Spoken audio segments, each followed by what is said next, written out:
नमस्कार भाइयों।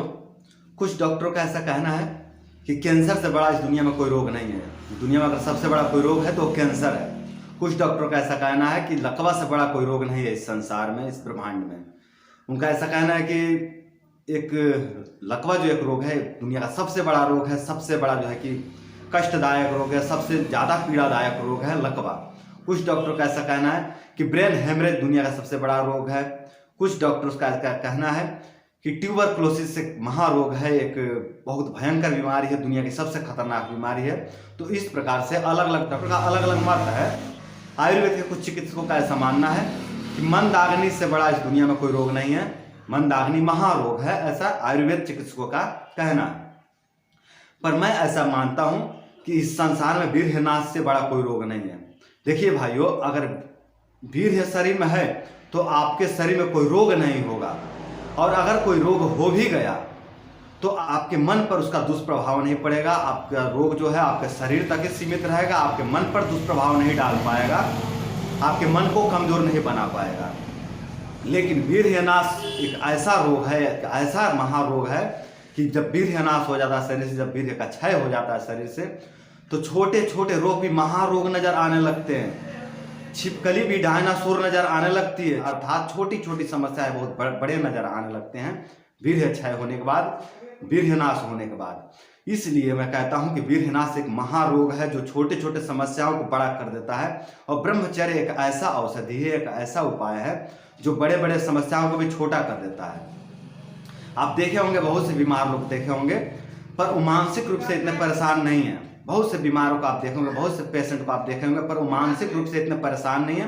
पर जब कोई आदमी वीर्य क्षय कर लेता है, वीर्य का नष्ट कर लेता है वीर्य को, तब वो मानसिक रूप से बहुत ज़्यादा परेशान हो जाता है, बहुत ज़्यादा पीड़ित हो जाता है। इसलिए हो जाता है क्योंकि वो अब छिपकली को डायनासोर समझने लगा है, छोटी छोटी समस्याओं को बड़ा समझने लगा है। उसको सामने कोई भी छोटी समस्या आ जाए वो लेकर के भयभीत हो जाएंगे, चिंतित हो जाएंगे।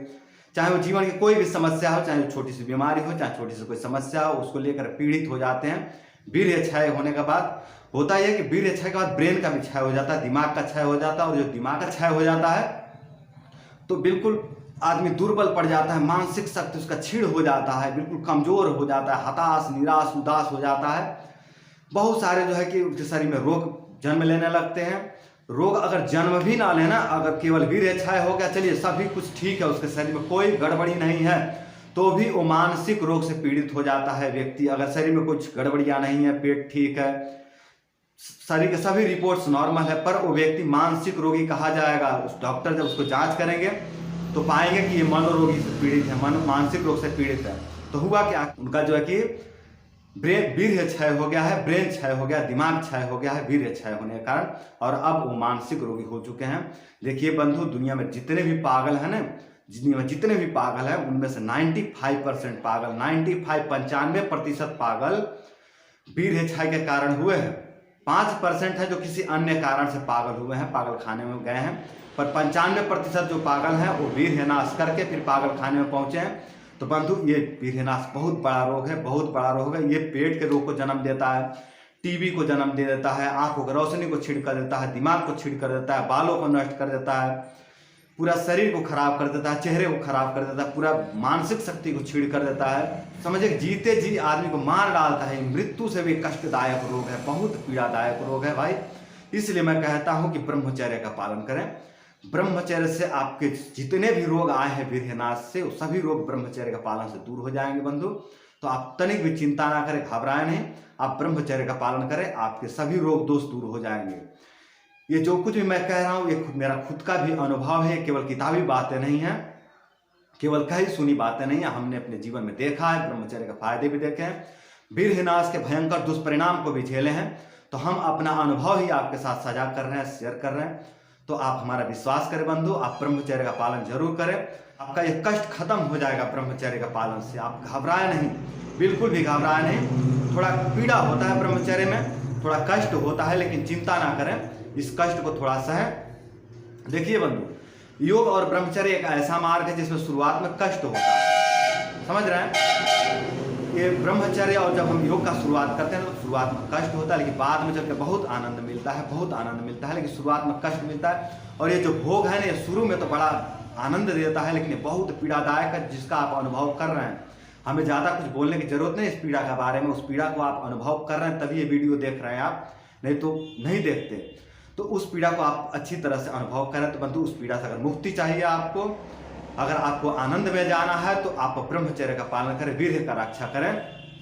साथ में चिकित्सा कर सकते हैं, आप सहायक चिकित्सा ले सकते हैं अपने नजदीकी चिकित्सक से, लेकिन प्रधान चिकित्सा ब्रह्मचर्य है बंधु। अगर ब्रह्मचर्य आप नहीं करते हैं तो सारी औषधि आपके शरीर पे फेल हो जाएंगी, कोई औषधि यहाँ पे काम नहीं आने हैं बंधु।